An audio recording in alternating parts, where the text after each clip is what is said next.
From the conference center at Diretamente do Centro de Conferências na Praça do Templo, em Salt Lake City. Esta é a Conferência Geral Semestral número 186 de A Igreja de Jesus Cristo dos Santos dos Últimos Dias, com oradores selecionados dentre as autoridades gerais e os líderes gerais da Igreja. A música para esta sessão será oferecida pelo Coro do Tabernáculo Mórmon. Esta transmissão é um serviço público fornecido pela Bonneville Distribution. É proibida qualquer reprodução, gravação, transcrição ou outro uso deste programa sem autorização por escrito. O presidente Dieter F. Uchtdorf, segundo conselheiro na primeira presidência da Igreja, dirigirá esta sessão.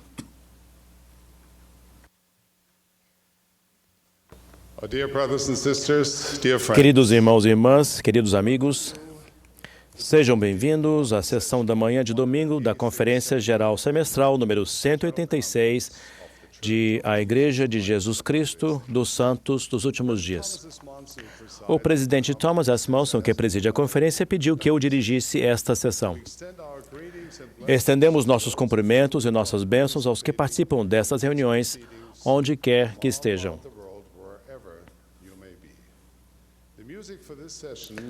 A música para esta sessão será apresentada pelo Coro do Tabernáculo Mormon, sob a regência de Mac Wilberg, com Clay Christensen e Richard Elliott ao órgão. O coro abriu esta sessão cantando Vive o Redentor e entoará agora um hino em hinos de louvor. A oração de abertura será então oferecida pelo Elder Christopher Golden, dos 70.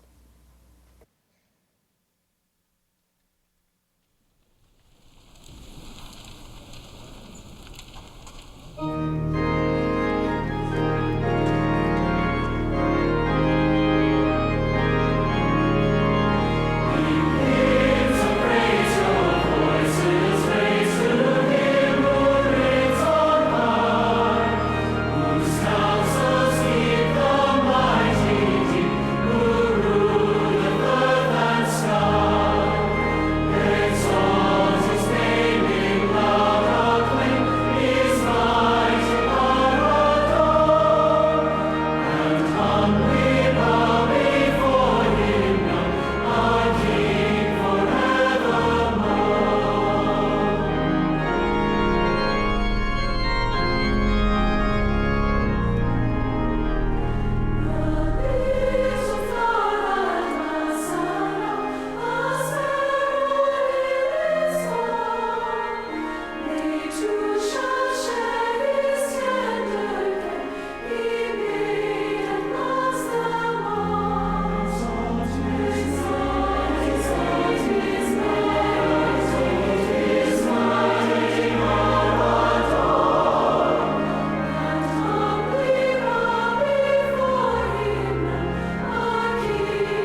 Our beloved Heavenly Father, Nosso amado Pai Celestial, nós somos muito gratos por estarmos reunidos aqui. we're grateful for thy plan of salvation, Somos gratos pelo seu plano de salvação our Savior and Redeemer. e pelo seu amado Filho, nosso Salvador, Redentor, o Senhor Jesus Cristo. Even the Holy Ghost, Somos gratos pelo Consolador, o Espírito Santo, we acknowledge thy holy hand in all things, e pelo conhecimento de todas as coisas. for prophets, seers, and revelators, Somos gratos pelos profetas, videntes e reveladores, lived and died like a pelo profeta Joseph Smith for President Thomas S. Monson, whom we love and honor. e pelo presidente Thomas S. Monson. Bless the first presidency of the 12. Abençoe a primeira presidência e os 12. This glorious Sabbath day, Abençoe-nos nesse glorioso dia do Senhor. please help Um dia para nós o honrarmos. Pedimos para que sejamos humildes, puros. today. Abençoe-nos com seu Espírito hoje, onde quer que estejamos. That thou would be with all the people of the earth. Rogamos que esteja com cada pessoa no mundo. Abençoe-os com sua luz e o seu Evangelho. Em seu santo nome, do Senhor Jesus Cristo, nosso Salvador. Amém.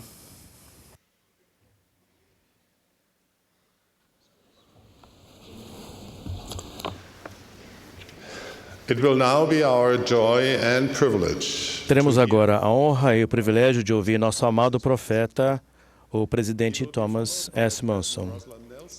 Depois ouviremos o presidente Russell M. Nelson, presidente do Quórum dos 12 Apóstolos.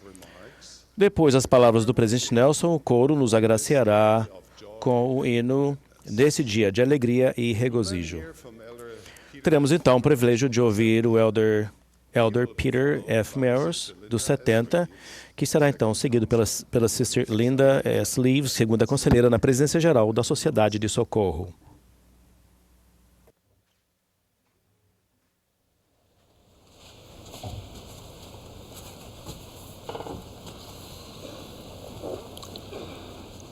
My beloved brothers and sisters, Meus amados irmãos e irmãs, quer estejam aqui no centro de conferências ou no mundo todo, sinto-me imensamente grato pela oportunidade de compartilhar meus pensamentos com vocês nesta manhã.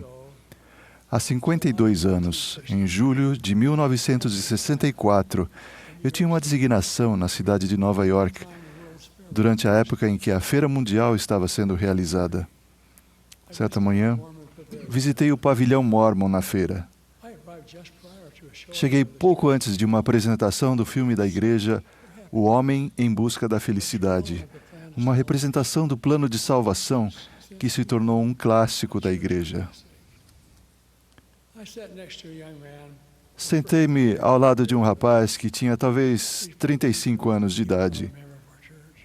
Ele não era membro da igreja. Conversei brevemente com ele. Em seguida, as luzes se apagaram e o filme começou. Ouvíamos a voz do narrador conforme ele fazia as pungentes e universais perguntas: de onde vim? Por que estou aqui? Para onde irei quando partir desta vida? Todos prestaram atenção às respostas e tinham os olhos fixos nas imagens retratadas. Foi dada uma descrição de nossa vida pré-mortal, incluindo uma explicação sobre nosso propósito na Terra. Testemunhamos uma tocante representação do falecimento de um avô idoso e de seu glorioso reencontro com seus entes queridos, que partiram antes dele para o mundo espiritual. Ao final dessa bela representação do plano de nosso Pai Celestial para nós, o público saiu silenciosamente. Muitos visivelmente tocados pela mensagem do filme. O jovem visitante que estava ao meu lado não se levantou. Perguntei se ele tinha gostado da apresentação. Ele respondeu enfaticamente: essa é a verdade. O plano de nosso Pai para a nossa felicidade e para a nossa salvação é compartilhado por nossos missionários no mundo todo. Nem todas as pessoas ouvem essa mensagem, a aceitam ou escolhem segui-la. No entanto, homens e mulheres no mundo todo, assim como meu jovem amigo na Feira Mundial de Nova York, reconhecem suas verdades e firmam seus pés no caminho que os conduzirá em segurança para casa. A vida deles é mudada para sempre. Nosso Salvador Jesus Cristo é essencial ao plano. Sem seu sacrifício expiatório, tudo estaria perdido. No entanto, não é o suficiente acreditar nele e em sua missão. Precisamos trabalhar e aprender, buscar e orar, arrepender-nos e melhorar. Precisamos conhecer as leis de Deus e vivê-las. Precisamos receber suas ordenanças de salvação. Somente dessa forma obteremos a verdadeira e eterna felicidade. Somos abençoados por termos a verdade. Temos o dever de compartilhar a verdade. Vivamos a verdade para que mereçamos tudo o que o Pai tem para nós. Ele nada faz que não seja em nosso benefício. Ele nos disse: esta é a minha obra e minha glória, levar a efeito a imortalidade e vida eterna do homem. Do fundo de minha alma e com toda a humildade, testifico da grande dádiva que é o plano de nosso Pai para nós. É o único caminho perfeito para a paz e para a felicidade, tanto aqui quanto no mundo vindouro. Irmãos e irmãs, ao encerrar, deixo com vocês meu amor e minha bênção. E o faço em nome de nosso Salvador e Redentor, sim, Jesus Cristo. Amém.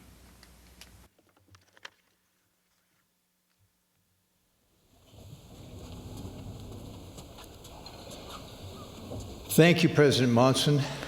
Obrigado, presidente Monson. Nós o amamos e apoiamos. Amados irmãos e irmãs, gostaria de abordar hoje um princípio que é fundamental para a nossa sobrevivência espiritual.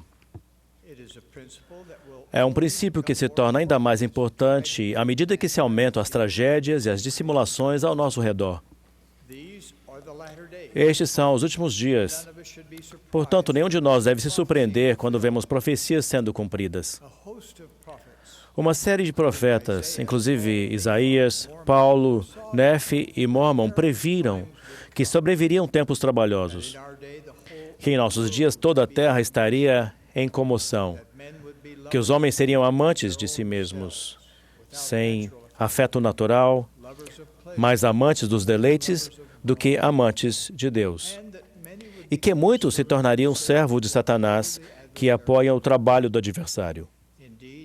Na verdade, você e eu lutamos contra os príncipes das trevas deste mundo e contra as hostes espirituais da maldade nos lugares celestiais. À medida que conflitos entre nações se intensificam, que terroristas covardemente ferem inocentes e a corrupção se torna cada vez mais comum em todos os âmbitos, o que pode nos ajudar? O que pode ajudar cada um de nós em nossos problemas pessoais e no rigoroso desafio de se viver nesses últimos dias? O profeta Lehi ensinou um princípio sobre a sobrevivência espiritual. Primeiro, reflitam sobre as condições dele.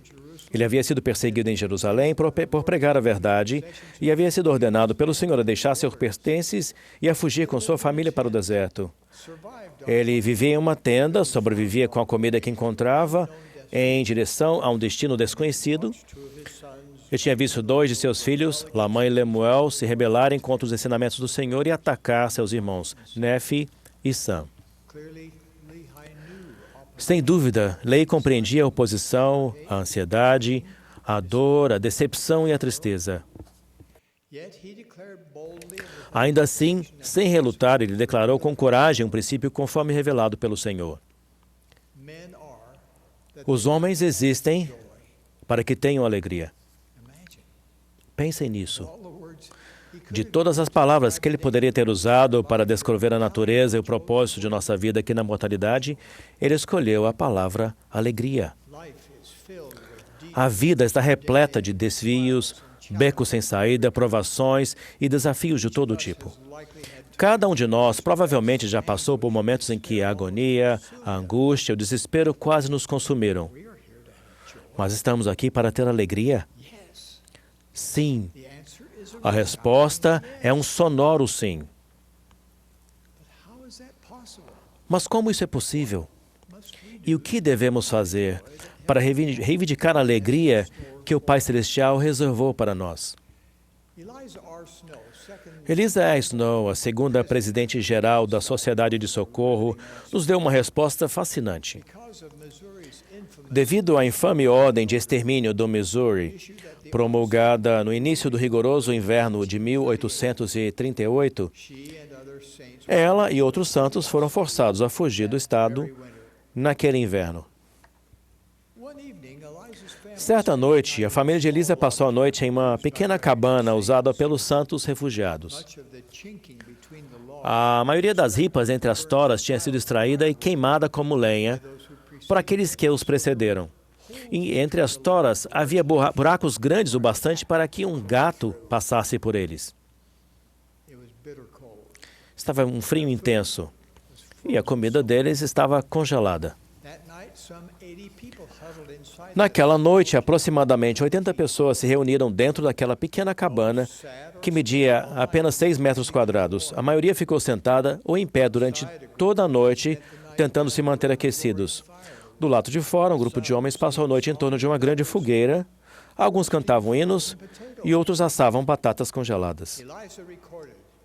Eliza registrou: nenhuma reclamação foi ouvida. Todos estavam alegres e, a julgar pela aparência, estranhos teriam nos considerado como turistas e não um grupo de exilados pelo governador. O relato que Eliza fez daquela noite exaustiva e arrepiante foi extremamente otimista. Ela declarou: foi uma noite muito alegre. Ninguém, além dos santos, pode ser feliz em qualquer circunstância. É isso. Os santos podem ser felizes em qualquer circunstância. Podemos sentir alegria mesmo quando temos um dia ruim, uma semana ruim ou até mesmo um ano ruim. Amados irmãos e irmãs, a alegria que sentimos tem pouco a ver com as circunstâncias de nossa vida e tudo a ver com o enfoque de nossa vida. Quando o enfoque de nossa vida é o plano de salvação de Deus e, como o presidente Monson nos ensinou, e também o Evangelho de Jesus Cristo, nós podemos sentir alegria a despeito do que está acontecendo ou não em nossa vida. A alegria vem dele e por causa dele. Ele é a fonte de toda alegria. Temos esse sentimento durante a época de Natal, quando cantamos Mundo Feliz, nasceu Jesus. E podemos ter esse sentimento durante o ano inteiro. Para os santos dos últimos dias, Jesus Cristo é alegria. É por isso que nossos missionários deixam sua casa para pregar o Evangelho dele. O objetivo dos missionários não é o de aumentar o número de membros da igreja. Em vez disso, nossos missionários ensinam e batizam para trazer alegria às pessoas do mundo.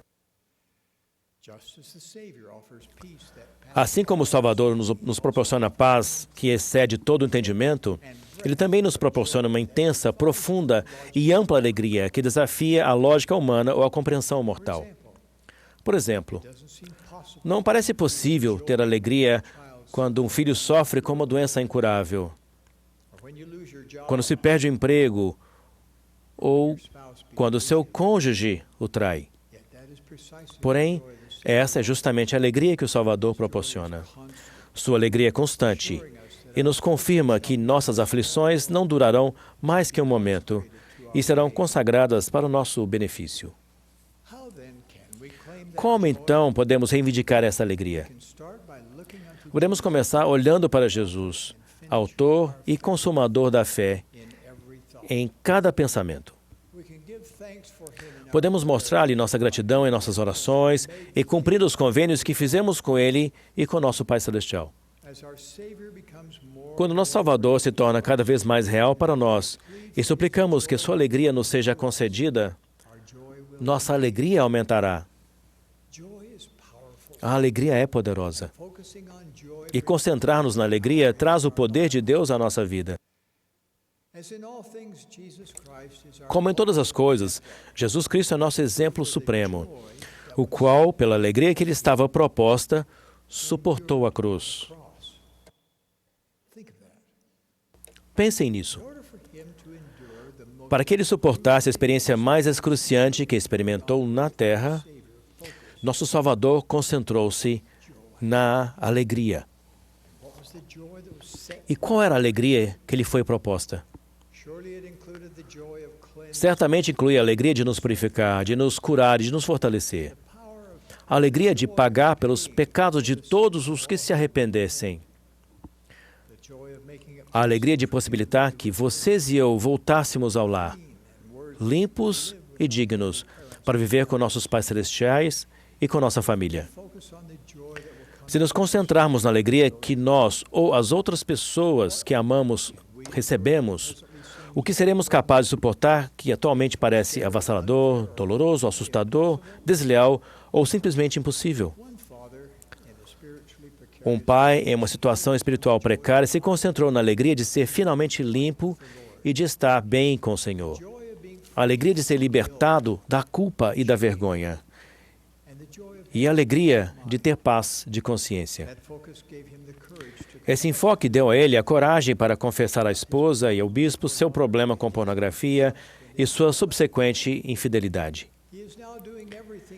Ele está agora fazendo tudo o que o bispo aconselhou a fazer, se esforçando de todo o seu coração para readquirir a confiança de sua esposa querida. Uma moça se concentrou na alegria de permanecer sexualmente pura a fim de conseguir suportar o escárnio dos amigos enquanto se afastava de uma situação popular e provocativa, embora espiritualmente perigosa. Um homem que frequentemente menosprezava sua esposa e se deixava levar por acessos de raiva contra seus filhos, se concentrou na alegria de ser digno de ter o Espírito Santo como seu companheiro constante. Esse enfoque motivou a se despojar do homem natural, a que ele frequentemente sucumbia, e a fazer as mudanças necessárias. Um estimado amigo contou-me recentemente sobre as duras provações que teve na década passada. Ele disse: aprendi a sofrer com alegria. Meu sofrimento foi sobrepujado pela alegria em Cristo. O que vocês e eu seremos capazes de suportar se nos concentrarmos na alegria que nos está proposta? Que tipo de arrependimento será possível? Que coisas fracas se tornarão fortes? Que correção se tornará uma bênção? Quais decepções, ou até mesmo tragédias, serão para o nosso bem? E que serviço desafiador seremos capazes de oferecer ao Senhor? Ao nos concentrarmos diligentemente no Salvador e depois seguirmos seu padrão de nos concentrar na alegria, precisamos evitar as coisas que podem interromper essa alegria. Lembram-se de Corior, o anticristo? Pregando falsidades sobre o Salvador, Corior foi de um lugar a outro até que foi levado a um sumo sacerdote que lhe perguntou: por que andas pervertendo os caminhos do Senhor? Por que ensinas este povo que não haverá Cristo e interrompe seu regozijo? Qualquer coisa que se oponha a Cristo ou a sua doutrina irá interromper nossa alegria. Isso inclui as filosofias dos homens, tão comuns na internet e no mundo dos blogs, que fazem exatamente o que Corior fez. Se olharmos para o mundo e seguirmos suas fórmulas para a felicidade, nunca vivenciaremos a alegria. Os iníquos podem vivenciar um grande número de sensações e emoções, mas eles nunca terão alegria. A alegria é uma dádiva para os fiéis. É a dádiva que advém de intencionalmente tentarmos viver em retidão, conforme ensinado por Jesus Cristo. Ele nos ensinou a ter alegria. Quando escolhemos o Pai Celestial para ser nosso Deus e quando sentimos a expiação do Salvador operando em nossa vida, ficaremos repletos de alegria. Todas as vezes que nutrimos nosso cônjuge e guiamos nossos filhos, todas as vezes que perdoamos alguém ou pedimos seu perdão, podemos sentir alegria. Todos os dias que vocês e eu escolhemos viver leis celestiais, todos os dias que guardamos nossos convênios e ajudamos outras pessoas a fazerem o mesmo, temos alegria. Tenha ouvidos a essas palavras do salmista. Tenho posto o Senhor continuamente diante de mim. Por Ele estar à minha mão direita, nunca vacilarei. Na sua presença, há fartura de alegria. Conforme esse princípio foi alicerçado em nosso coração, todos os dias poderão ser dias de alegria e felicidade. Presto testemunho disso no sagrado nome de Jesus Cristo. Amém.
Obrigado ao maravilhoso coro do Tabernáculo Mórmon. De fato, esse é um dia de grande alegria. Uma de minhas lembranças mais antigas são as reuniões sacramentais realizadas em nossa casa em Morbo, Austrália. Cerca de 10 ou 15 pessoas frequentavam nosso ramo e meu pai, um dos 3 portadores do sacerdócio, tinha a oportunidade de abençoar o sacramento com frequência. Lembro-me do que sentia quando ele lia com humildade e atenção as palavras das orações sacramentais. Muitas vezes sua voz tremia ao sentir o Espírito. Às vezes ele tinha que fazer uma pausa para controlar a emoção antes de terminar a oração. Como eu só tinha 5 anos, não conseguia entender o pleno significado do que estava sendo dito ou feito. No entanto, eu sabia que algo especial estava acontecendo. Eu podia sentir a influência calma e reconfortante do Espírito Santo, enquanto meu pai ponderava o amor do Salvador por nós. O Salvador ensinou: "E isto farei sempre a todos os que se arrependerem e forem batizados em meu nome. Eu o fareis em lembrança do meu sangue que derramei por vós, a fim de que testifiqueis ao Pai que sempre vos lembrais de mim. E se vos lembrardes sempre de mim, tereis o meu Espírito convosco." Convido todos nós a ponderar 5 maneiras de aumentar o impacto e o poder de nossa participação habitual na ordenança sagrada do sacramento. Uma ordenança que pode nos ajudar a tornar-nos santos. Número 1. Preparar-se com antecedência. Podemos começar nossa preparação para o sacramento muito antes do início da reunião sacramental. Sábado pode ser um ótimo dia para refletir sobre nosso progresso e preparação espirituais. A mortalidade é um dom fundamental em nossa jornada para tornar-nos como o Pai Celestial. É necessário que nela haja provações e desafios que nos deem oportunidades de mudar e crescer. O rei Benjamim ensinou que o homem natural é inimigo de Deus e tem-nos sido desde a queda de Adão, e sê-lo-á para sempre, a não ser que ceda ao influxo do Santo Espírito e despoje-se do homem natural e torne-se santo pela expiação de Cristo, o Senhor. A participação na ordenança do sacramento nos dá a oportunidade de entregar mais plenamente nossa alma e nosso coração a Deus. Em nossa preparação, nosso coração torna-se quebrantado ao expressarmos gratidão pela expiação de Cristo, ao nos arrependermos de nossos erros e falhas e ao pedirmos ajuda ao Pai em nossa jornada contínua para tornar-nos mais semelhantes a Ele. Podemos então aguardar desejosamente pela oportunidade que o sacramento nos dá de lembrar-nos de seu sacrifício e de renovar nosso compromisso com todos os convênios que fizemos. Número 2, chegar cedo. A experiência do sacramento pode se tornar ainda melhor se chegarmos bem antes da reunião e meditarmos ao ouvir o prelúdio. O presidente Boyd K. Packer ensinou: o prelúdio musical reverentemente executado nutre o espírito e convida à inspiração. Esse não é o momento, explicou o presidente Russell Nelson, de conversar ou de transmitir mensagens, mas um período de meditação em espírito de oração, em que os líderes e os membros se preparam espiritualmente para o sacramento. Número 3. Cantar o hino sacramental e aprender com sua letra. O hino sacramental é uma parte especialmente importante de nossa experiência com o sacramento. A música eleva nossos pensamentos e sentimentos. O hino sacramental tem ainda mais influência quando nos concentramos na letra e na poderosa doutrina nela ensinada. Aprendemos muito, por exemplo, com as palavras: "Com sofrimento e dor, cumpres a lei", que nos lembremos de ter as mãos e o coração limpos e puros. E perdão, justiça, redenção ao pobre pecador. Ao cantarmos um hino em preparação para partilhar dos emblemas, a letra pode se tornar parte do nosso compromisso de cumprir o convênio. Ponderem este verso, por exemplo: "Nós te amamos, Senhor, nosso coração transborda, andaremos no teu caminho." Número 4. Participar espiritualmente das orações sacramentais. Em vez de não prestar atenção às palavras já conhecidas das orações sacramentais, podemos aprender muito e sentir ainda mais ao participarmos espiritualmente, pensando nos compromissos e nas bênçãos a eles associadas que são mencionados nas sagradas orações. O pão e a água são abençoados e santificados para a nossa alma. Eles nos lembram o sacrifício do Salvador e o fato de que Ele pode nos ajudar a tornar-nos santos. As orações explicam que comemos o pão em lembrança do corpo do Filho, que Ele deu como resgate para qualificar todos para a ressurreição. E tomamos a água em lembrança do sangue do Filho, que Ele livremente derramou para que pudéssemos ser redimidos sob condição do arrependimento. As orações introduzem os convênios com a frase que desejam tomar sobre si. Essa simples frase pode exercer um tanto poder sobre nós. Estamos dispostos a servir e a participar? Estamos dispostos a mudar? Estamos dispostos a superar nossas fraquezas? Estamos dispostos a ajudar e abençoar outras pessoas?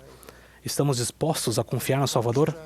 À medida que as promessas são proferidas e que partilhamos do sacramento, confirmamos em nosso coração que nós estamos dispostos a tomar sobre nós o nome de Jesus Cristo, esforçar-nos para cumprir todos os seus mandamentos e recordá-los sempre. A oração termina com um convite e uma promessa sublimes para que possam ter sempre consigo o seu Espírito. Paulo escreveu: o fruto do Espírito é caridade, alegria, paz, longanimidade, benignidade, bondade, fé, mansidão e temperança. Lindas bênçãos e dádivas estão à nossa disposição se cumprirmos nossos convênios. Número 5. Ponderar e lembrar-se dele enquanto os emblemas são distribuídos. Os momentos reverentes em que os portadores do sacerdócio distribuem o sacramento podem tornar-se sagrados para nós. Quando o pão é distribuído, podemos refletir naquele ato sublime de amor em que o Salvador tomou sobre si a morte para soltar as ligaduras da morte que prende o seu povo. Podemos lembrar a bênção gloriosa da ressurreição que acontecerá com todos, tanto escravos como livres, tanto homens como mulheres, tanto iníquos como justos. E não se perderá um único cabelo de sua cabeça, mas tudo será restaurado à sua perfeita estrutura. Quando a água é distribuída, podemos nos lembrar do apelo do Salvador. Pois eis que eu, Deus, sofri essas coisas por todos, para que não precisem sofrer caso se arrependam. Sofrimento que fez com que eu, Deus, o mais grandioso de todos, tremesse de dor e sangrasse por todos os poros, e sofresse tanto no corpo como no espírito, e desejasse não ter de beber a amarga taça e recuar. Lembramos que ele tomou sobre si as nossas enfermidades para que se lhe encham de misericórdia as entranhas, segundo a carne, para que saiba, segundo a carne, como socorrer seu povo, de acordo com nossas enfermidades. Ao ponderar nossa experiência com o sacramento, talvez nos perguntemos: o que farei essa semana a fim de me preparar melhor para o sacramento? Será que eu poderia contribuir mais para a reverência e o ambiente de revelação que pode premiar o início da reunião sacramental? Que doutrina foi ensinada no hino sacramental? O que ouvi e senti quando escutei as orações sacramentais? No que pensei quando o sacramento foi distribuído?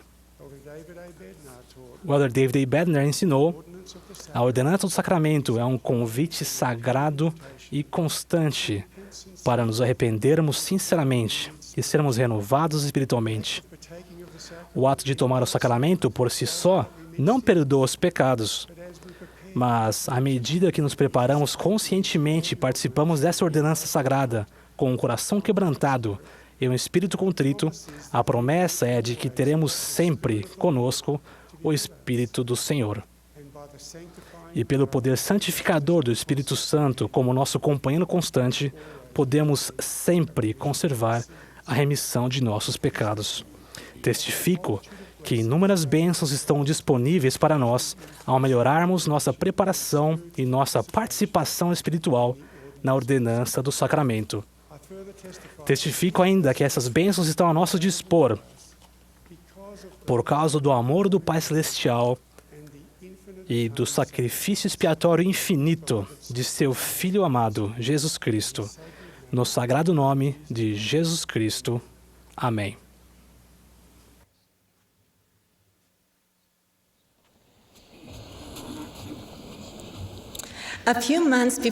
Alguns meses antes de o presidente Boyd K. Packer falecer, ele discursou em uma preciosa oportunidade para a liderança geral do sacerdócio e das auxiliares.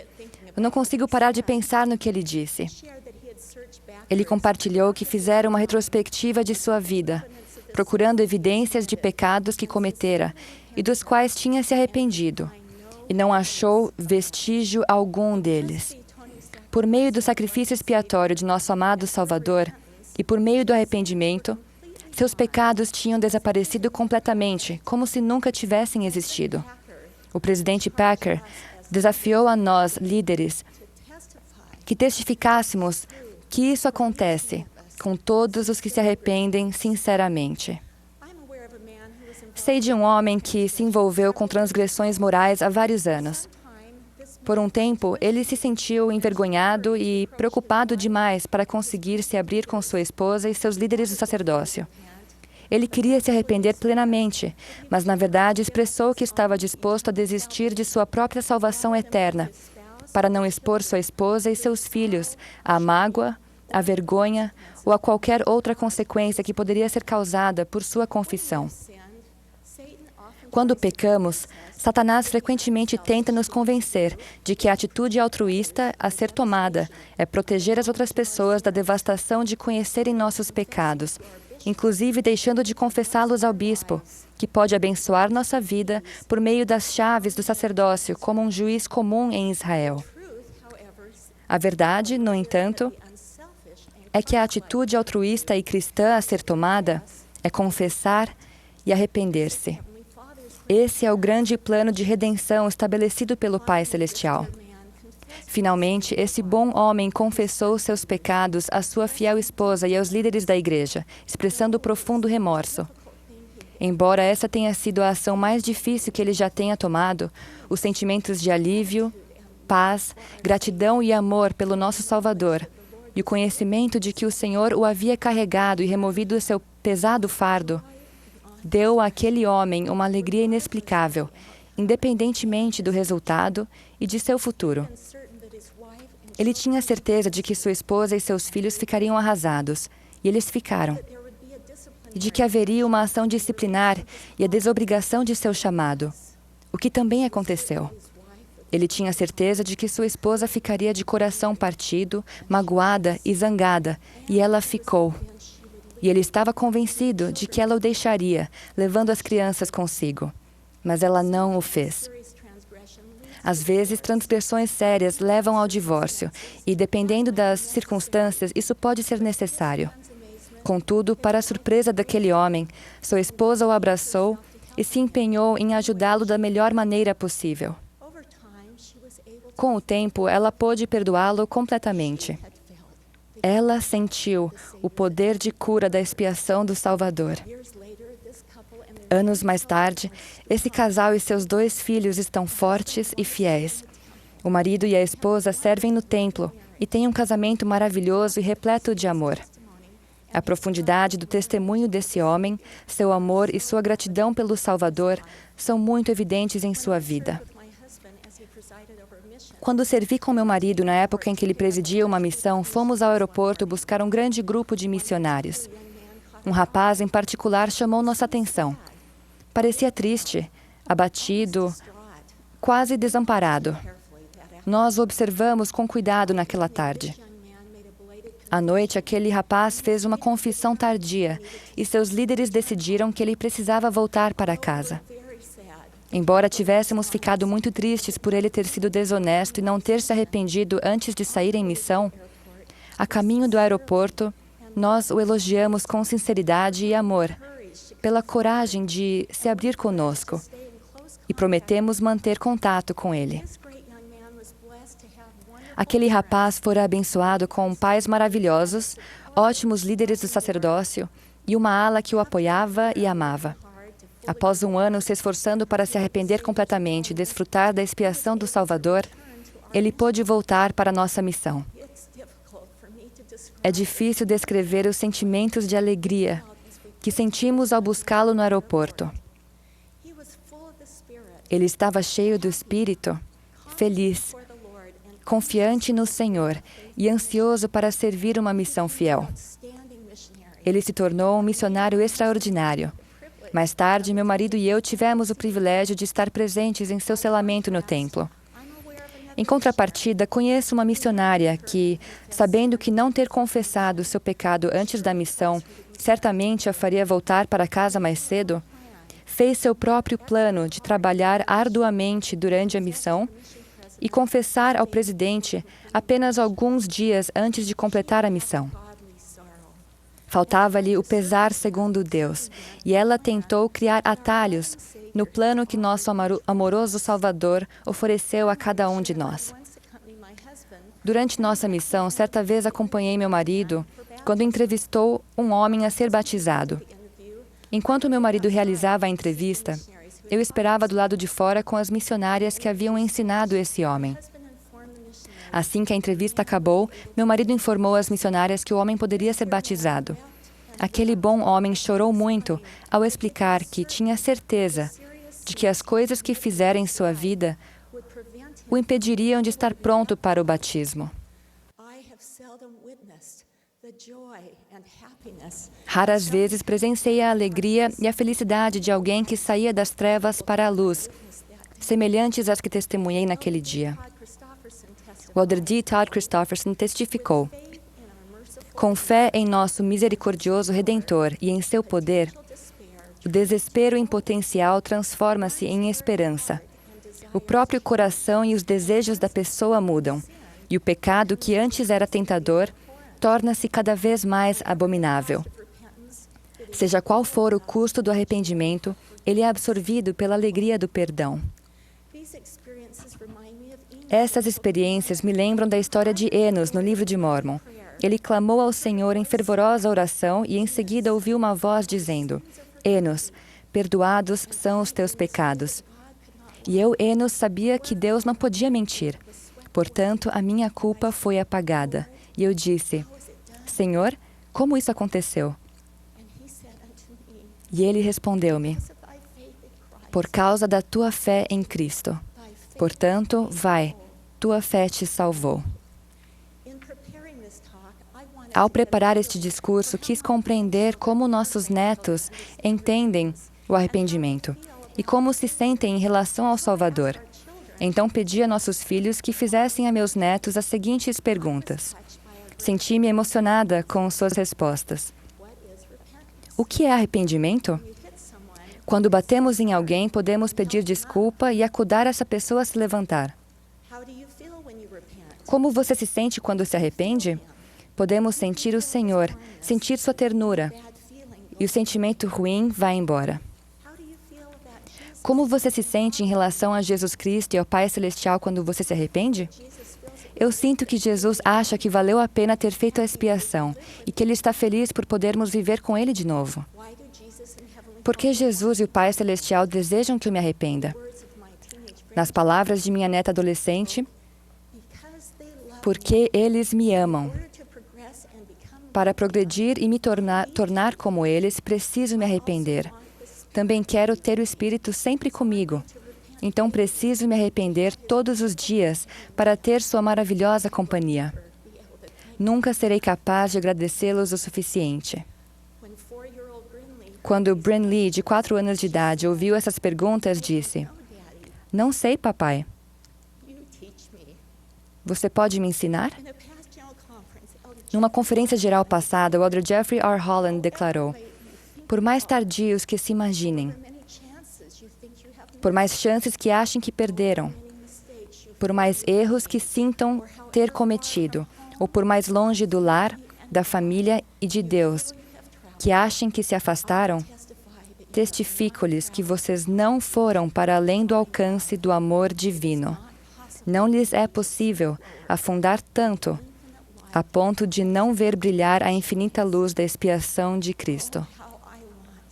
Ah, como desejo que meus filhos, meus netos e cada um de vocês, meus irmãos e irmãs, sintam a alegria e a proximidade do Pai Celestial e de nosso Salvador, ao se arrependerem diariamente de seus pecados e de suas fraquezas.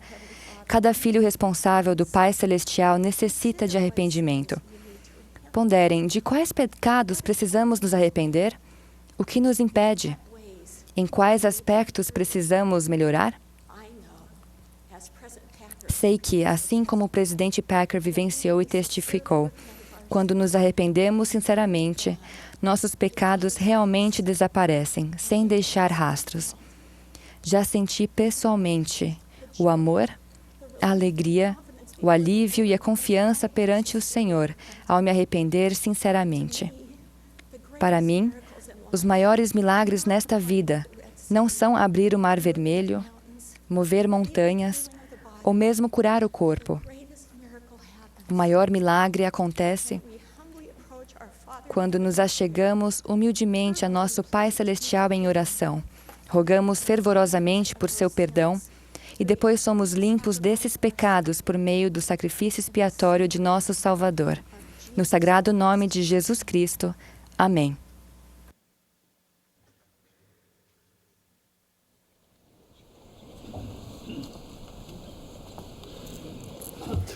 Brothers and sisters, on a Irmãos e irmãs, ao sinal do regente, a congregação ficará de pé e se juntará ao coro para cantar Sou um Filho de Deus, número 193.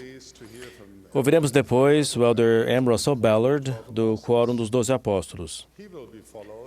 Em seguida, o Bispo Davids, do Bispado Presidente, falará a nós. Depois ouviremos o Elder Len G. Robbins, da Presidência dos 70. Após suas palavras, o coro nos agraciará com o hino Meu Pai Celestial me tem afeição.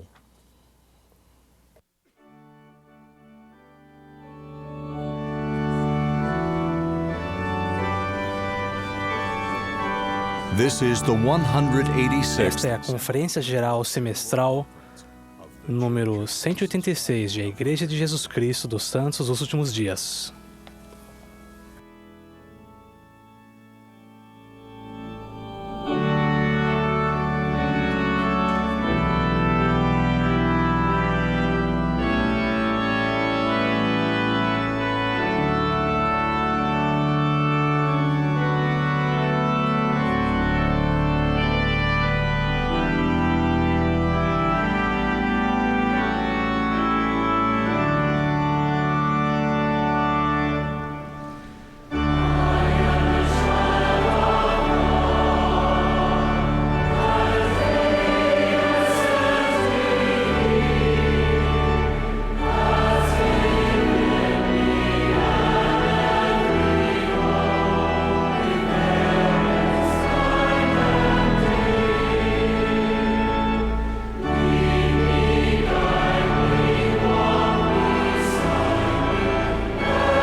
Há vários anos, minha família e eu fomos à Terra Santa.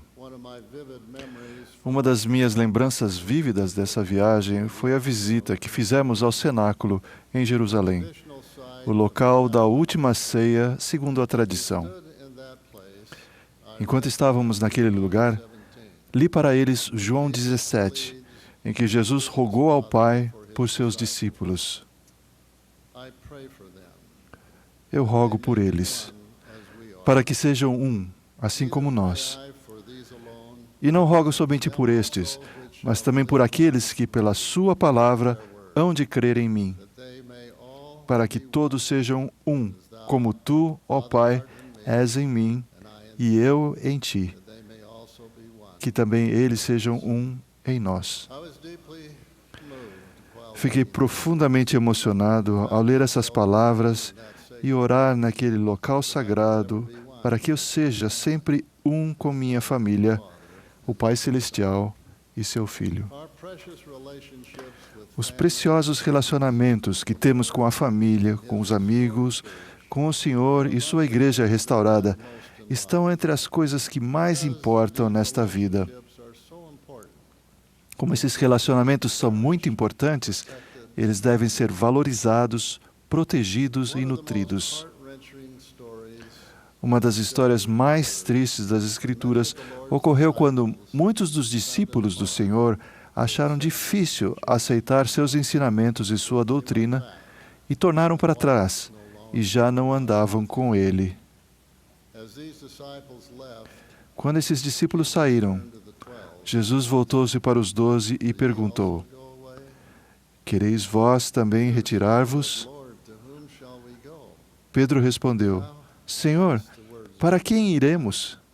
Tu tens as palavras da vida eterna. E nós cremos e sabemos que Tu és o Cristo, o Filho do Deus vivo. Naquele momento em que outros se concentraram no que não conseguiam aceitar, os apóstolos decidiram se concentrar no que realmente acreditavam e sabiam. Portanto, permaneceram com Cristo. Tempos depois, no dia de Pentecostes, os 12 receberam o dom do Espírito Santo. Tornaram-se destemidos em seu testemunho de Cristo e começaram a entender mais plenamente os ensinamentos de Jesus. Hoje não é diferente.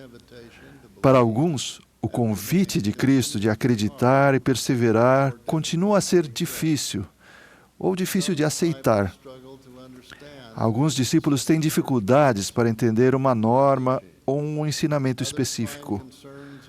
Outros se preocupam com fatos de nossa história ou com as imperfeições de alguns membros e líderes do passado e do presente. Outros, ainda, acham difícil viver uma religião que exige tanto. Por fim, alguns estão cansados de fazer o bem. Por essas e outras razões, alguns membros da igreja vacilam na fé. Ficam pensando se talvez devessem seguir os que tornaram para trás e já não andam com Jesus. Se há dentre vós alguém que vacile na fé, faço-lhes a mesma pergunta que Pedro fez. Para quem ireis vós? Se vocês decidirem ficar inativos ou sair da igreja restaurada, a igreja de Jesus Cristo dos santos dos últimos dias, para onde irão? O que farão? A decisão de não andar mais com os membros da igreja e com os líderes escolhidos do Senhor terá um impacto de longo alcance que nem sempre pode ser visto neste momento. Pode haver algumas doutrinas ou normas, alguns trechos da história que não estejam de acordo com sua fé e vocês sintam que a única forma de resolver esse desconforto interior agora é não andar mais com os santos. Se vocês viverem tanto quanto eu, vão descobrir que as coisas têm um jeito de se resolver por si mesmas. Uma revelação ou comentário inspirado pode trazer luz sobre um problema.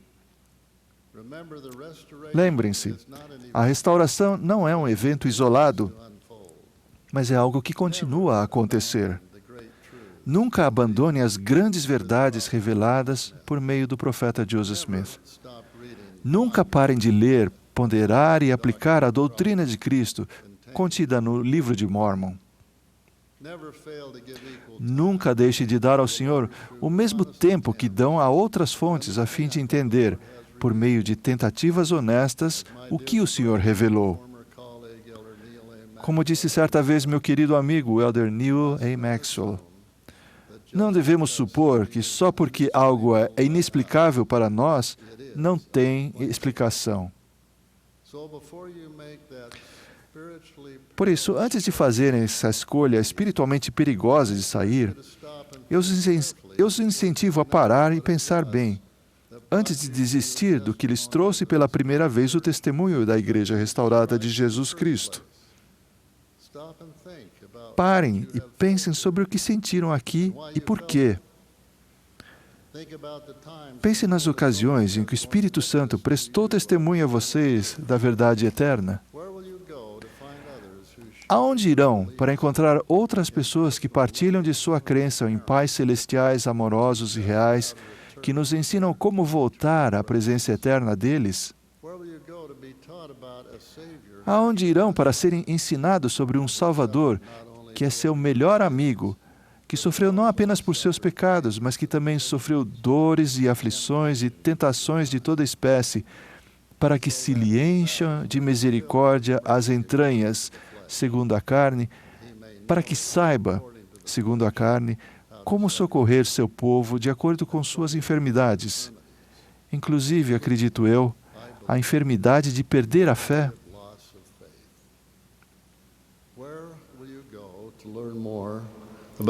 Aonde irão para aprender mais sobre o plano do Pai Celestial para nossa felicidade e paz eternas?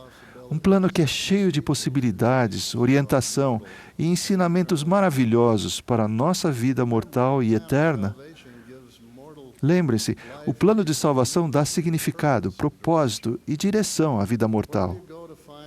Aonde irão para encontrar uma igreja com uma estrutura organizacional detalhada e inspirada, por meio da qual vocês são ensinados e apoiados por homens e mulheres que estão profundamente comprometidos em servir ao Senhor, servindo a vocês e a sua família? Aonde irão para encontrar profetas e apóstolos vivos, que foram chamados por Deus para dar-lhes outra fonte de conselhos, entendimento, consolo e inspiração para os desafios de hoje?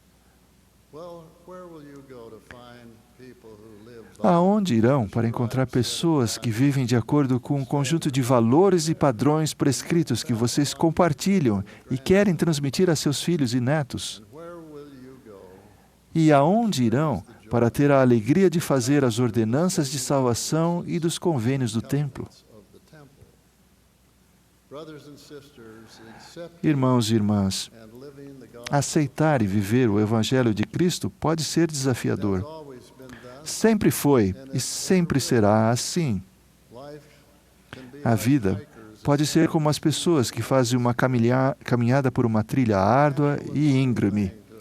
É natural e normal parar de vez em quando no meio do caminho para tomar fôlego, recalcular a rota e ajustar o ritmo. Nem todo mundo precisa parar no meio do caminho, mas não há nada de errado nisso quando as circunstâncias assim exigem.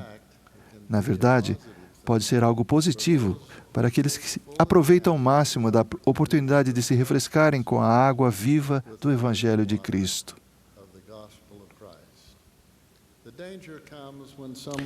O perigo surge quando alguém decide vaguear para longe do caminho que conduz à árvore da vida. Às vezes, podemos aprender, estudar e saber, mas outras vezes temos que acreditar, confiar e ter esperança. No final, cada um de nós terá de responder à pergunta do Salvador: quereis vós também retirar-vos? Todos nós temos que buscar nossa própria resposta para essa pergunta. Para alguns a resposta é fácil, para outros é difícil. Não vou dizer se sei por que a fé para acreditar é mais fácil para uns do que para outros. Só agradeço muito por saber que as respostas estão sempre disponíveis e que se as buscarmos, realmente as buscarmos com real intenção, com pleno propósito e com um coração sincero, encontraremos as respostas para as nossas perguntas à medida que continuarmos no caminho do Evangelho. Durante meu ministério, conheci pessoas que se afastaram e voltaram depois de terem trilhado seu caminho de fé. Minha esperança sincera é de que convidemos um número cada vez maior de filhos de Deus a encontrar e permanecer no caminho do Evangelho, para que eles também comam do fruto que é mais desejável que qualquer outro fruto. Meu apelo sincero é que incentivemos, aceitemos, entendamos e amemos aqueles que estão tendo dificuldades com sua fé. Jamais devemos negligenciar qualquer um de nossos irmãos e irmãs. Estamos todos em lugares diferentes do caminho e precisamos ministrar uns aos outros da maneira correta. Assim como devemos abrir os braços em espírito de amizade aos novos conversos, também precisamos abraçar e apoiar aqueles que têm perguntas e estão vacilando na fé. Usando outra metáfora bem conhecida, oro para que qualquer um que esteja pensando em sair do velho barco chamado Sião, em cujo leme estão Deus e Cristo, parem e pensem bem antes de saírem. Saibam que grandes tempestades de vento e ondas altas podem atingir o velho barco, mas lembre-se sempre de que o Salvador está a bordo e pode acalmar a tempestade com seu comando. Cala-te, aquieta-te. Até lá, não devemos temer, mas ter uma fé inabalável e saber que até o vento e o mar lhe obedecem. Irmãos e irmãs, prometo-lhes em nome do Senhor que Ele jamais abandonará a sua igreja e que nunca abandonará nenhum de nós. Lembre-se da resposta de Pedro à pergunta do Salvador e das palavras: Senhor, para quem iremos? Tu tens as palavras da vida eterna. E nós cremos e sabemos que Tu és o Cristo, o Filho do Deus vivo. Testifico que nenhum outro nome se dará, nenhum outro caminho ou meio pelo qual a salvação seja concedida aos filhos dos homens, a não ser em nome e pelo nome de Cristo. Testifico também que Jesus Cristo chamou apóstolos e profetas em nossos dias e restaurou sua igreja com ensinamentos e mandamentos, como um refúgio contra a tempestade e contra a ira que certamente virão, a menos que as pessoas do mundo se arrependam e voltem-se para Ele. Testifico ainda que o Senhor convida todos a virem a Ele e a participarem de sua bondade, e não repudia quem quer que o procure, negro e branco, escravo e livre, homem e mulher, e todos são iguais perante Deus. Jesus é o nosso Salvador e Redentor, e seu Evangelho restaurado vai nos guiar em segurança de volta à presença de nossos pais celestiais, se permanecermos no caminho do Evangelho e seguirmos os passos do Senhor.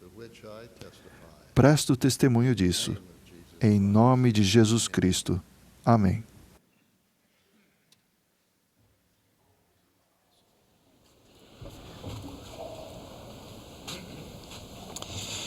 Uma das experiências mais memoráveis e eternas registradas nas Santas Escrituras é o relato da visita do Salvador ao povo nas Américas após sua morte e ressurreição.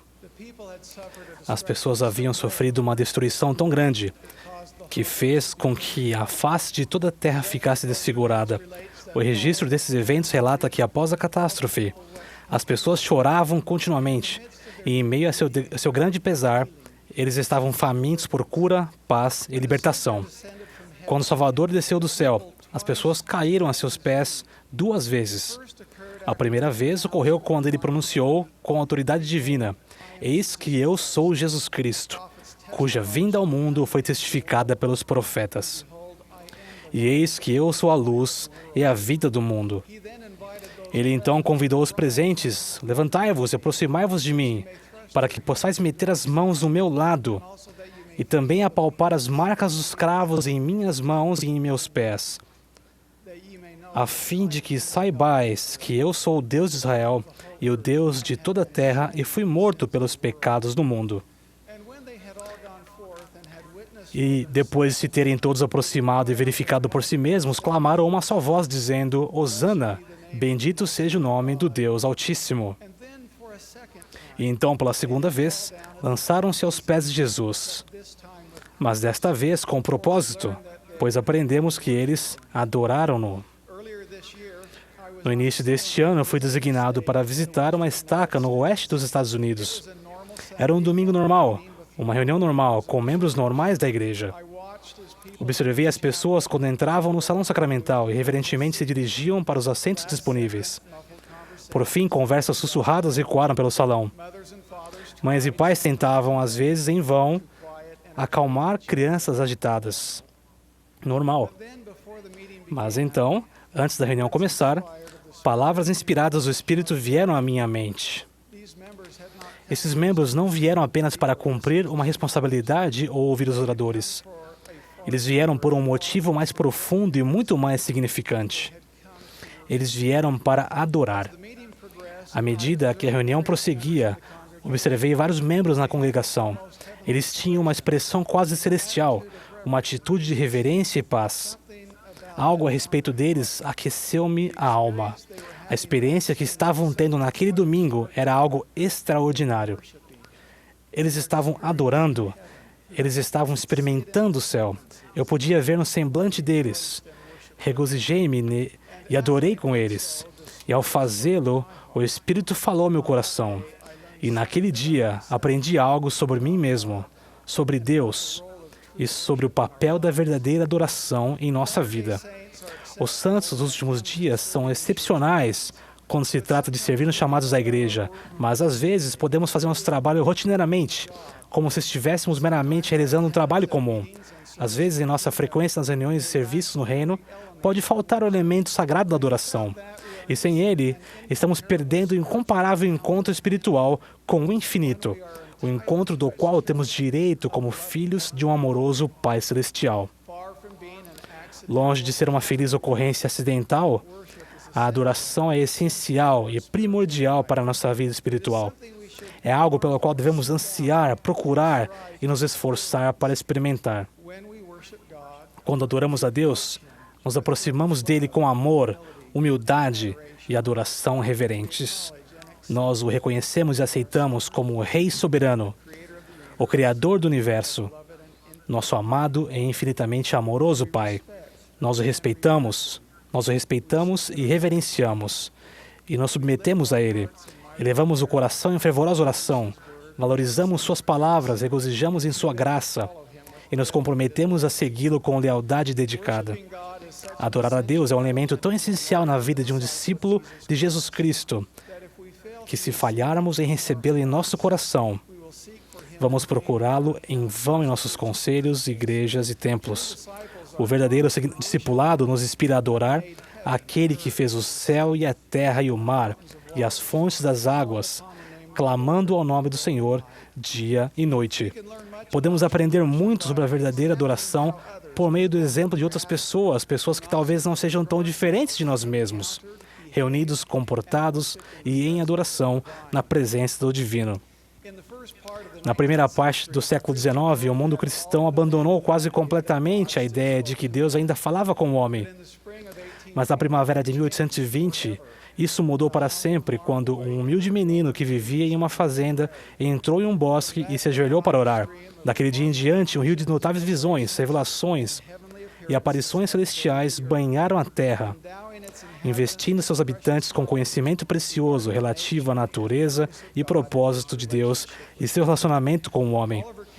Oliver Cowdery descreveu que esses dias foram inolvidáveis. Que alegria, que admiração, que assombro. As palavras de Oliver transmitem os primeiros elementos que acompanham a verdadeira adoração ao Divino. Um senso de assombro majestoso e profunda gratidão. Todos os dias, mas especialmente no dia do Senhor, temos a oportunidade extraordinária de experimentar a admiração e o assombro dos céus e oferecer nossas orações a Deus por sua bondade abençoada e misericórdia avassaladora. Isso nos levará à esperança. Esses são os primeiros elementos da adoração. No dia abençoado de Pentecostes, o Espírito Santo entrou no coração e mente dos discípulos de Cristo, enchendo-os de luz e conhecimento. Até aquele dia, várias vezes, eles não tiveram certeza do que deveriam fazer. Jerusalém era um lugar perigoso para um seguidor do Salvador. E eles devem ter se perguntado o que aconteceria com eles. Mas quando o Espírito Santo lhes encheu o coração, a dúvida e a relutância desapareceram. Por meio da transcendente experiência da verdadeira adoração, os santos de Deus receberam luz e conhecimentos celestiais e um testemunho fortalecido. E isso os levou a encontrar fé. Daquele momento em diante, os apóstolos e santos agiram com orientação determinada. Com ousadia, eles pregaram sobre Jesus Cristo para todo o mundo. Quando adoramos em espírito, convidamos luz e verdade para a nossa alma, o que fortalece nossa fé. Esses também são elementos necessários para uma verdadeira adoração. No livro de Mórmon, aprendemos que a partir do momento em que Alma Filho foi salvo de sofrer as consequências de sua própria rebeldia, ele nunca mais foi o mesmo. Ele ousadamente viajou por toda a terra e entre todo o povo, procurando zelosamente reparar todos os danos que haviam causado à igreja. Sua constante adoração ao Deus Todo-Poderoso tomou forma de discipulado energético. A verdadeira adoração nos transforma em discípulos sinceros dirigentes do nosso amado Mestre e Salvador, Jesus Cristo. Mudamos e nos tornamos mais semelhantes a Ele. Tornamos-nos mais compreensivos e cuidadosos, mais tolerantes, mais amorosos. Entendemos que é impossível dizer que amamos a Deus enquanto, ao mesmo tempo, odiamos, repudiamos e desrespeitamos outros a nosso redor. A verdadeira adoração leva a uma determinação inabalável de trilhar o caminho do discipulado. Isso leva, inevitavelmente, à caridade. Esses também são elementos necessários da adoração. Quando reflito no que começou como uma manhã de domingo normal, naquela capela normal, naquela estaca normal, mesmo hoje, sinto-me inspirado pela extraordinária experiência espiritual que abençoará minha vida para sempre. Aprendi que mesmo que sejamos excepcionais administradores de nosso tempo, chamados e designações, mesmo que cumpramos todos os supostos requisitos para ser um indivíduo, uma família ou um líder perfeito, se falharmos na adoração de nosso misericordioso libertador, Rei Celestial e Deus Glorioso, estamos perdendo grande parte da alegria e paz do Evangelho. Quando adoramos a Deus, nós o reconhecemos e recebemos com a mesma reverência que o antigo povo das Américas. Nos aproximamos dele com sentimentos incompreensíveis de admiração e assombro. Nos maravilhamos em gratidão pela bondade de Deus e assim adquirimos esperança. Ponderamos a palavra de Deus e isso enche nossa alma com luz e verdade. Compreendemos as coisas espirituais que podem ser vistas apenas por intermédio da luz do Espírito Santo e assim adquirimos fé. Ao adorarmos, nossa alma é refinada e nos comprometemos a caminhar nos passos de nosso amado Salvador, Jesus Cristo. E dessa determinação adquirimos caridade. Quando adoramos, nosso coração se volta continuamente em oração para nosso abençoado Deus. Nós o santificamos e honramos continuamente em nossas capelas, lares, templos e em nosso trabalho. Quando adoramos, abrimos o coração para o poder curador da expiação de Jesus Cristo. Nossa vida se torna um sinal e uma expressão de nossa adoração. Irmãos e irmãs, experiências espirituais têm pouco a ver com o que está acontecendo ao nosso redor e muito a ver com o que está acontecendo dentro de nosso coração. É meu testemunho de que a verdadeira adoração transformará as reuniões comuns da igreja em banquetes espirituais extraordinários. Ela vai enriquecer nossa vida, ampliar nosso entendimento e fortalecer nosso testemunho.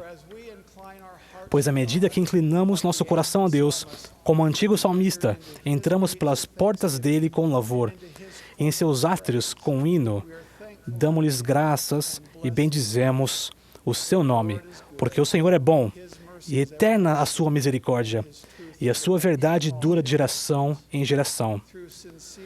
Por meio da adoração sincera, florescemos e amadurecemos em esperança, fé e caridade. E por meio desse processo, juntamos luz celestial em nossa alma que enche a nossa vida de significado divino, paz permanente e alegria duradoura.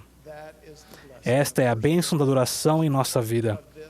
Disso testifico humildemente, no sagrado nome de Jesus Cristo. Amém.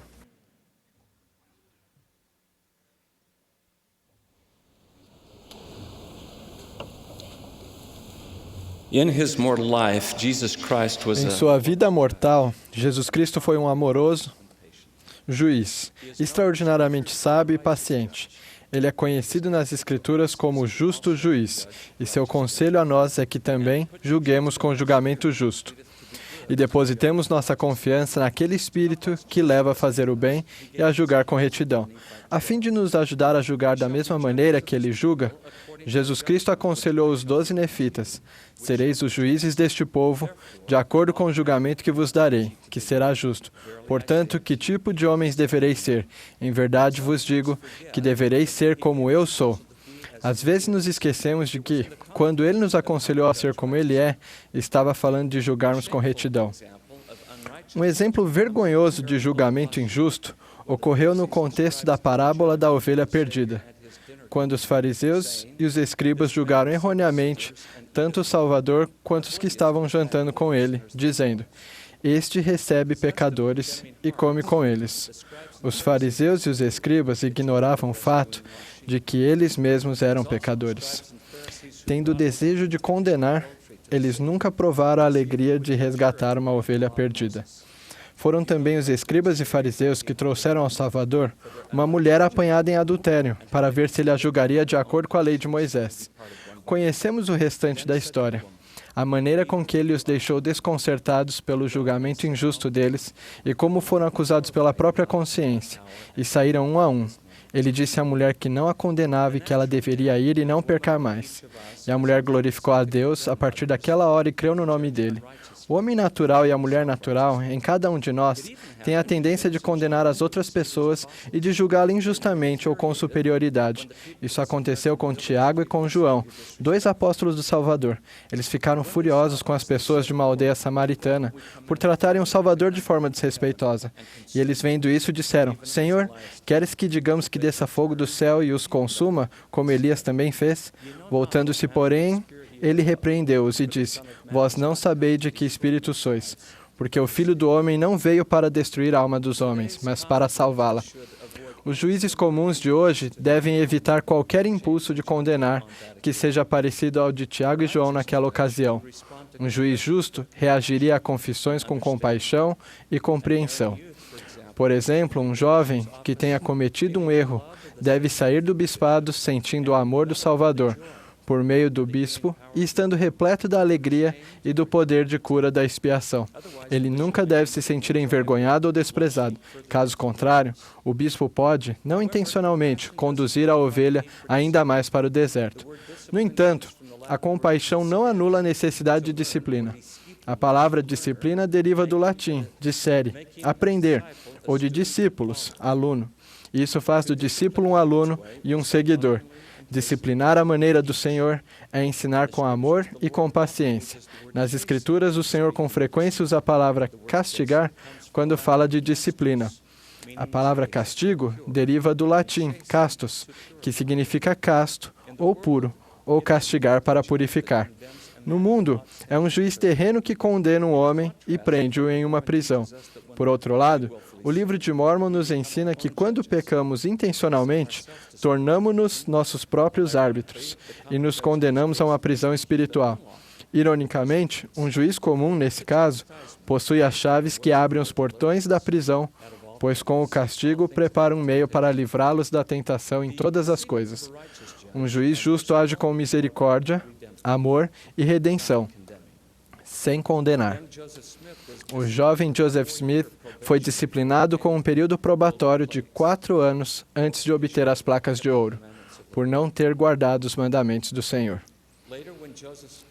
Mais tarde, quando Joseph perdeu as 116 páginas do manuscrito, foi disciplinado novamente.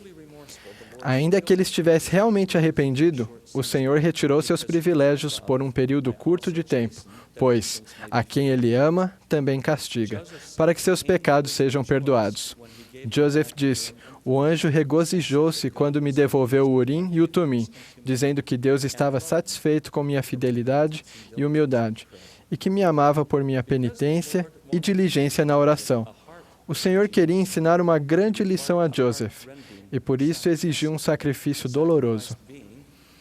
O sacrifício é uma parte essencial da disciplina.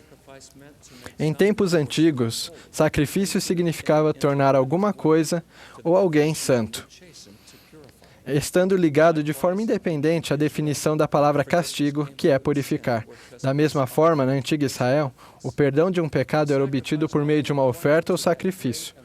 O sacrifício não só indicava aquele grande último sacrifício, mas ajudava a criar um sentimento mais profundo de gratidão pela expiação do Salvador.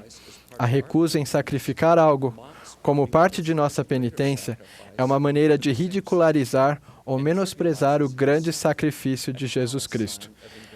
É um sinal insensível de ingratidão. Por outro lado, por meio da doce ironia do sacrifício, nós, na verdade, ganhamos algo de valor eterno, a misericórdia e o perdão dele, e, por fim, tudo o que o Pai possui. Como parte do processo do arrependimento, o sacrifício também age como um bálsamo para ajudar a substituir o remorso de consciência pela paz de consciência. Sem sacrifício, talvez seja difícil perdoar a si mesmo devido à lembrança contínua de algo que não foi ofertado. Embora pouco de nós sejam chamados para ser um juiz, os princípios de um julgamento justo se aplicam a todos nós, especialmente aos pais que têm a oportunidade diária de usar esses princípios com seus filhos. Ensinar uma criança de forma eficaz é a verdadeira essência da boa educação no lar, e disciplinar com amor é a verdadeira essência de um juiz justo. O presidente Joseph F. Smith ensinou: se seus filhos forem rebeldes e de difícil controle, sejam pacientes com eles até que os conquistem pelo amor, e poderão moldar seu caráter da maneira que desejarem. É esclarecedor saber que, ao ensinar a respeito de disciplina, os profetas parecem sempre se referir a atributos cristãos. Vejamos esse famoso conselho em Doutrina e Convênios com relação à disciplina. Nenhum poder ou influência pode ou deve ser mantido em virtude do sacerdócio, a não ser com persuasão, com longanimidade, com brandura e mansidão, e com amor não fingido, com bondade e conhecimento puro, que grandemente expandirão a alma, sem hipocrisia e sem dolo, reprovando prontamente com firmeza, quando movido pelo Espírito Santo, e depois mostrando então um amor maior. Essa Escritura nos ensina a reprovar quando movidos pelo Espírito Santo, e não quando movidos pela ira. O Espírito Santo e a ira são incompatíveis, pois aquele que tem o espírito de discórdia não é de Deus, mas é do diabo, que é o pai da discórdia e leva a cólera ao coração dos homens para contenderem. George Albert Smith ensinou que geralmente não se dizem coisas rudes sob a inspiração do Senhor. O Espírito do Senhor é um espírito de bondade, é um espírito de paciência, é um espírito de caridade e amor e tolerância e longanimidade. Mas se tivermos o espírito de procurar defeitos de modo destrutivo, isso nunca será fruto da companhia do Espírito de nosso Pai Celestial, e sempre será prejudicial. A bondade é o poder que Deus nos deu para abrir o coração endurecido e subjugar a alma teimosa. Quando o Salvador visitou os nefitas, fez algo extraordinário com as crianças. E aconteceu que ele ensinou e abençoou as criancinhas da multidão, e soltou-lhes a língua, e disseram grandes e maravilhosas coisas a seus pais. E o povo viu e ouviu essas crianças. Sim, até crianças de colo abriram a boca e proferiram coisas maravilhosas. Talvez mais do que abrir a boca das crianças, o Senhor estava abrindo os olhos e os ouvidos de seus admirados pais. Foi concedido àqueles pais o extraordinário dom de vislumbrar a eternidade e a verdadeira identidade e a estatura pré-mortal de seus filhos. Isso não mudaria eternamente o modo como os pais viam e tratavam seus filhos? Gosto dessa variação da citação de Goethe. A maneira como você vê as crianças é a forma como as trata. E a maneira como você as trata é o que elas vão se tornar. Lembrar-se da verdadeira identidade de uma criança é um dom que inspira a visão de um juiz justo. O presidente Thomas S. Monson nos ensinou: nunca permitam que um problema a ser resolvido se torne mais importante do que uma pessoa a ser amada. Esse princípio é muito importante no processo de nos tornarmos juízes justos, especialmente com nossos próprios filhos. Há somente um modo de fazer um julgamento justo à maneira de Jesus Cristo, ser como Ele é. Portanto, que tipo de homens e mulheres devereis ser? Em verdade vos digo que devereis ser como eu sou. Em nome de Jesus Cristo. Amém.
We are indeed grateful to the Agradecemos amazing Mormon Tabernacle Choir. a esse maravilhoso coro do Tabernáculo Mormon, seus regentes e os organistas pela linda música que ofereceram esta manhã.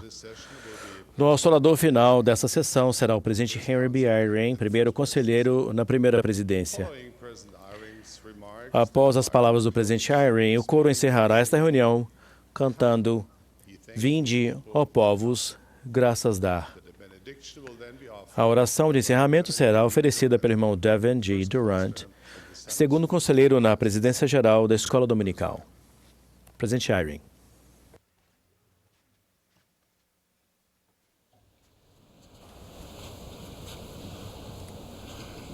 My dear brothers and sisters, who are Meus queridos irmãos e irmãs que estão espalhados pelo mundo todo, em a Igreja de Jesus Cristo dos Santos dos Últimos Dias. Sou grato pelo presidente Thomas S. Monson ter pedido que eu falasse na conferência neste dia do Senhor. Oro para que o Espírito Santo leve minhas palavras ao coração de todos vocês. Hoje desejo falar sobre os sentimentos do coração. Vou enfatizar primeiro o sentimento de gratidão, especialmente no dia do Senhor. Sentimos-nos gratos por muitas coisas, um ato bondoso de um desconhecido, uma refeição quando estamos com fome, um abrigo durante a tempestade, a cura de um osso fraturado e o choro forte de um recém-nascido. Muitos de nós se lembrarão de sentir gratidão em determinados momentos. Para os santos dos últimos dias, o dia do Senhor é um momento, na verdade um dia, de gratidão e amor. O Senhor instruiu os santos no condado de Jackson, Missouri, em 1831, que suas orações e agradecimentos deveriam ser dirigidos aos céus. Os primeiros santos receberam uma revelação do profeta sobre como guardar o dia do Senhor e também sobre como jejuar e orar. O Senhor ensinou a eles e a nós como adorar e dar graças no dia do Senhor. Como podem ver, o mais importante é o amor que sentimos por aqueles que concedem os dons. Estas são as palavras do Senhor sobre como dar graças e adorar no dia do Senhor. Portanto, dou-lhes um mandamento que diz assim: amarás o Senhor teu Deus de todo o teu coração, de todo o teu poder, mente e força, e em nome de Jesus Cristo servi-lo-ás. Agradecerás ao Senhor teu Deus em todas as coisas. Oferecerás um sacrifício ao Senhor teu Deus em retidão, sim, um coração quebrantado e um espírito contrito. Então o Senhor adverte sobre o perigo de nos esquecermos de agradecer ao Pai Celestial e a Jesus Cristo, por serem aqueles que concedem os dons. E em nada ofende o homem a Deus, ou contra ninguém está acesa sua ira, a não ser contra os que não confessam sua mão em todas as coisas e não obedecem a seus mandamentos. Muitos de vocês que me ouvem já encontram alegria no dia do Senhor como um dia para lembrar e agradecer a Deus pelas bênçãos. Vocês se lembram desta canção que nos é familiar? Se da vida as vagas procelosas são, se com desalento julgas tudo vão, contas muitas bênçãos, dize-as de uma vez, e verás surpreso quanto Deus já fez. Conta as bênçãos, conta quantas são, recebidas da divina mão. Tens acaso mágoas, triste é teu lidar? É a cruz pesada que tens de levar? Contas muitas bênçãos, não duvidarás, e num canto alegre os dias passarás. Recebo cartas e visitas de fiéis santos dos últimos dias que se sentem sobrecarregados com uma carga de responsabilidades. Alguns têm o sentimento de que, pelo menos para eles, tudo está perdido. É minha esperança e minha oração que o que vou dizer sobre demonstrarmos gratidão no dia do Senhor nos ajudará a dissipar as dúvidas e a trazer-nos um cântico ao coração. Uma bênção pela qual podemos ser gratos é o fato de estarmos em uma reunião sacramental. Existem pessoas que estão em casa e não podem levantar da cama. Há pessoas que gostariam de estar onde nós estamos, mas elas estão servindo em hospitais, provendo segurança pública, ou arriscando a própria vida em um deserto ou em uma selva para nos defender. O fato de podermos nos reunir, mesmo que seja com apenas um membro da igreja, e partilhar o sacramento, vai nos ajudar a sentir gratidão e amor pela bondade de Deus. Graças ao profeta Joseph Smith e ao Evangelho restaurado, outra bênção que podemos contar é a oportunidade que temos de o sacramento ser preparado, abençoado e distribuído por servos autorizados de Deus todas as semanas para podermos partilhar dele. Podemos ser gratos quando o Espírito Santo confirma a nós que as palavras das orações sacramentais oferecidas por humildes portadores do sacerdócio são honradas por nosso Pai Celestial.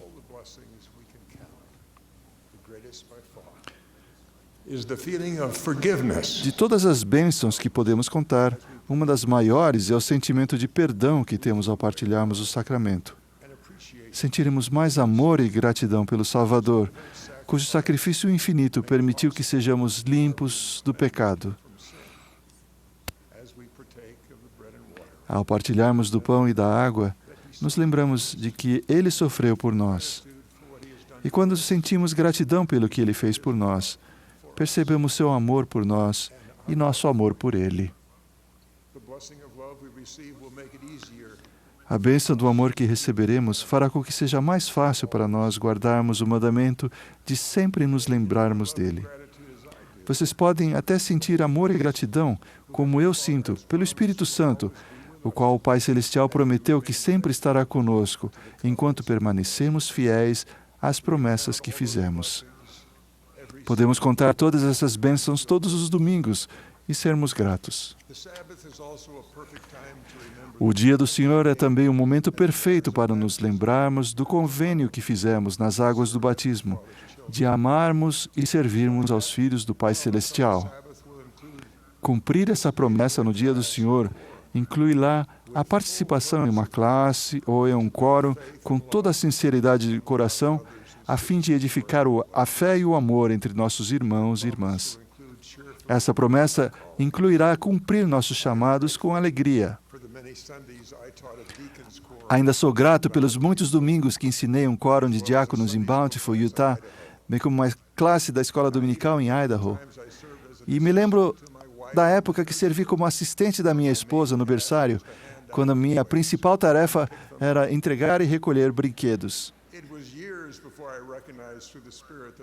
Passaram-se anos até que eu reconhecesse por meio do Espírito que meu serviço simples era importante na vida dos filhos do Pai Celestial. Para minha surpresa, alguns deles se lembraram e me agradeceram por minhas tentativas como novato de servi-los em nome do Mestre naqueles dias do Senhor. Assim como às vezes não podemos ver os resultados de nosso próprio serviço prestado no dia do Senhor, talvez também não sejamos capazes de ver os efeitos cumulativos de outros servos do Senhor.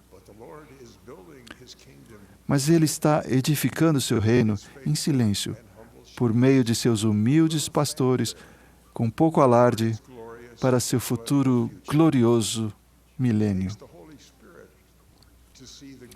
É preciso o Santo Espírito para enxergar a crescente grandeza.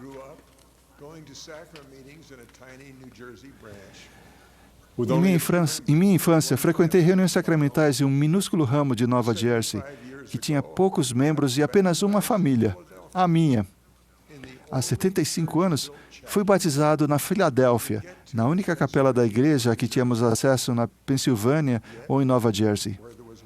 Contudo, onde havia um pequeno ramo em Princeton, Nova Jersey, agora existem 2 grandes alas.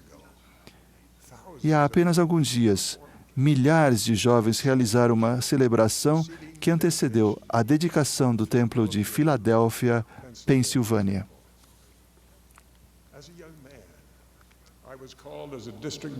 Quando jovem, fui chamado como missionário de ala na única capela de Albuquerque, Novo México. Hoje temos um templo e 4 estacas lá. Saí de Albuquerque para ir para a faculdade em Cambridge, Massachusetts. Havia uma capela e um distrito que abrangiam a maior parte de Massachusetts e Rhode Island. Dirigi pelas colinas daquele belo lugar para frequentar reuniões sacramentais em ramos minúsculos, a maioria em pequenas casas alugadas ou em casas adaptadas. Agora há um templo sagrado de Deus em Belmont, Massachusetts, e em várias estacas no interior do estado. O que eu não podia ver claramente na época é que o Senhor estava derramando seu Espírito sobre as pessoas nas reuniões sacramentais.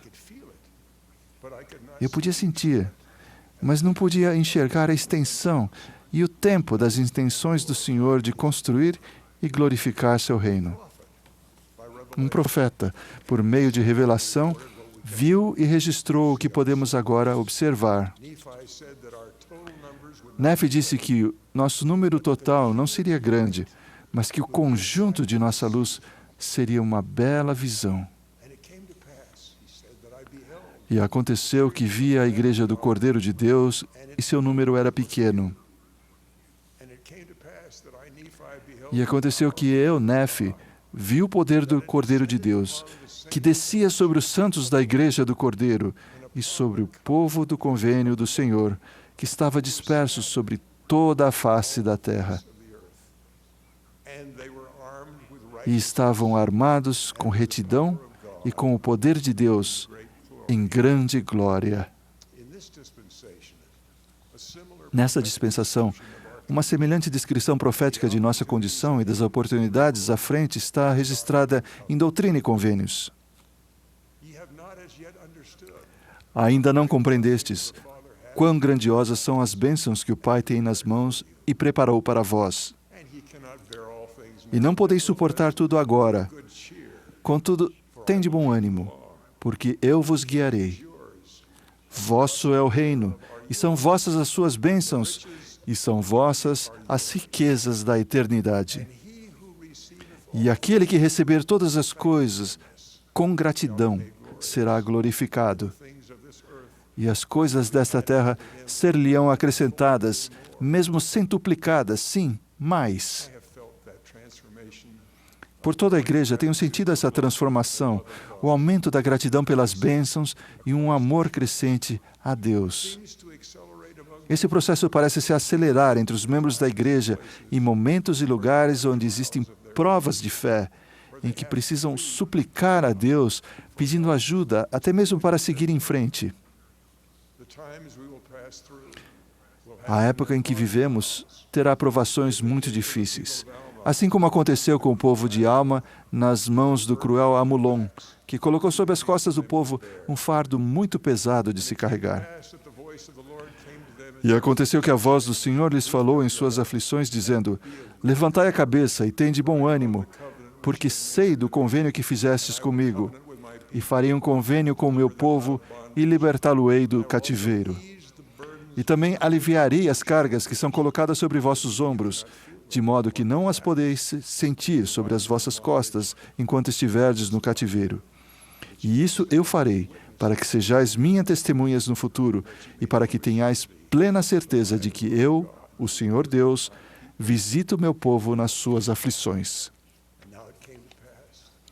E aconteceu que as cargas impostas à Alma e seus irmãos se tornaram leves. Sim, o Senhor fortaleceu-os, para que pudessem carregar seus fardos com facilidade. E submeteram-se de bom grado e com paciência a toda a vontade do Senhor. Nós somos testemunhas de que sempre que guardamos os convênios que fizemos com Deus, especialmente quando for difícil, Ele ouve nossas orações de agradecimento pelo que já fez por nós e atende às nossas orações para termos forças para perseverar fielmente até o fim. Por mais de uma vez, Ele nos alegrou e fortaleceu. Talvez vocês também estejam se perguntando o que podem fazer hoje para viver e adorar nesse dia do Senhor, para demonstrarem gratidão e para fortalecerem a si mesmo e a outras pessoas para as provações que virão. Vocês podem começar hoje com uma oração individual e em família de agradecimento por tudo o que Deus já fez por vocês. Podem orar para saber como o Senhor gostaria que servissem a Ele e aos outros.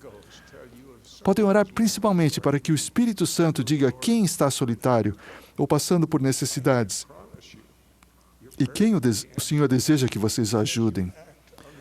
Prometo que suas orações serão respondidas e, ao agirem de acordo com as respostas que receberem, vocês vão encontrar alegria no dia do Senhor e seu coração se encherá de gratidão. Testifico que Deus, o Pai, conhece e ama vocês. O Salvador expiou os seus pecados por amor a vocês. Eles sabem o seu nome, assim como sabiam o nome do profeta Joseph Smith, quando apareceram a ele.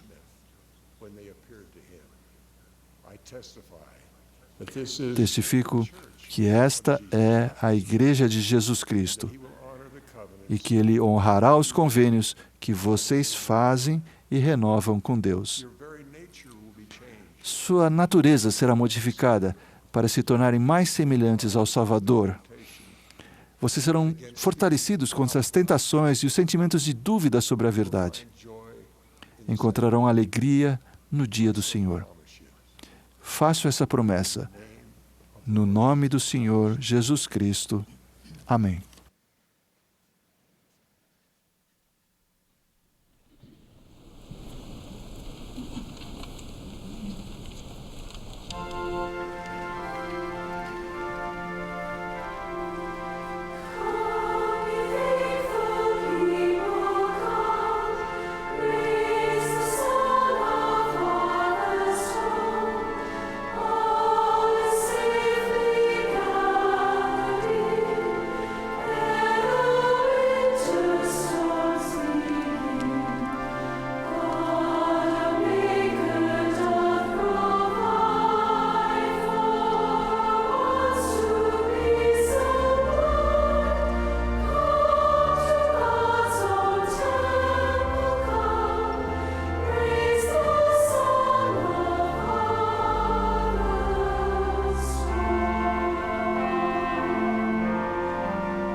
Our Heavenly Father, we love Thee. Nosso Pai Celestial, nós o amamos. Somos gratos pelas mensagens inspiradoras e pela bela música desta sessão. Somos gratos pelo que nos foi ensinado e pelo que sentimos. Somos gratos por um profeta vivo, o presidente Thomas S. Monson. Nós o amamos. E aqueles que estão ao seu lado, que sintam o nosso amor. Somos gratos por seu Filho Jesus Cristo, por sua vida, seu ministério e sua mensagem de alegria, e pelo seu sacrifício expiatório, que abençoa cada um de nós. De várias formas, possamos nos lembrar sempre dele. Oramos em seu nome, Jesus Cristo. Amém.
This has been a broadcast of the 186th. Esta foi a transmissão da Conferência Geral Semestral número 186 de A Igreja de Jesus Cristo dos Santos dos Últimos Dias.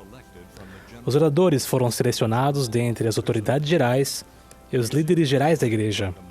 A música foi oferecida pelo Coro do Tabernáculo Mormon. Esta transmissão foi oferecida como serviço público pela Bonneville Distribution. É proibida qualquer reprodução, gravação, transcrição ou outro uso deste programa sem autorização por escrito.